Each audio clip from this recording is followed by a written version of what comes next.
وقف بورڈ کے نئے انچارج سی ای او کے طور پر ٹاسک فورس کے ڈی ایس پی خواجہ محی الدین کی خدمات حاصل کرنے کی تجویز بورڈ نے حکومت کو دی ہے اور اس سلسلے میں فیصلہ بورڈ کے اجلاس میں لیا گیا اور اس خصوص میں قرارداد بھی منظور کی گئی۔ بورڈ کے ارکان کا احساس تھا کہ بورڈ کی روزمرہ کی کارکردگی اور سرگرمیوں کے لیے فوری طور پر انچارج سی ای او کی ضرورت ہے، اس لیے خواجہ محی الدین کے نام کو اس مقصد کے لیے ترجیح دی گئی۔ حکومت کی جانب سے مکمل وقتی سی ای او کو مقرر کیے جانے تک ان کی خدمات بورڈ حاصل کرے گا۔ خواجہ محی الدین انچارج سی ای او شاہ نواز قاسم کی جگہ لیں گے۔ اس اجلاس میں صرف 6 ارکان ہی حاضر ہوئے جبکہ 4 ارکان غیر حاضر تھے۔ جو تلنگانہ اسٹیٹ وقف بورڈ کی جو میٹنگ تھی آج پوری کمپلیٹ ہو چکی ہے، جس میں آج خاص ایجنڈے تھے، جس میں خاص کر کے جو فل ٹائم سی او کے لیے ہم گورنمنٹ کو پورے بورڈ ممبرس کا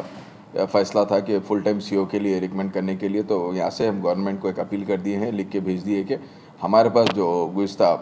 سی او تھے جو شاہ نواز قاسم تھے ان کو ریپیٹریٹ کر کے جو انچارج سی او کی طور پر ہمارے پاس جو پریزنٹ خواجہ معین الدین صاحب ہے جو ڈی ایس پی ہے، ان کو ہم ٹیمپروری یہاں پہ ہمارے پاس وقف بورڈ کی جانب سے ہمارے ممبرس کی جانب سے ان کو سجیسٹ کر کے کورم کمپلیٹ ہونے کے بعد ان کو رکھا گیا ہے، اور گورنمنٹ کو گزارش کی گئی ہے ہمارے طرف سے وقف بورڈ کی جانب کی طرف سے کہ تقریباً امیڈیٹلی ہمارے کو فل ٹائم سی او ہمارے کو امیڈیٹ دینے کے لیے ہم گورنمنٹ آف تلنگانہ سے ہم ریکویسٹ کریں۔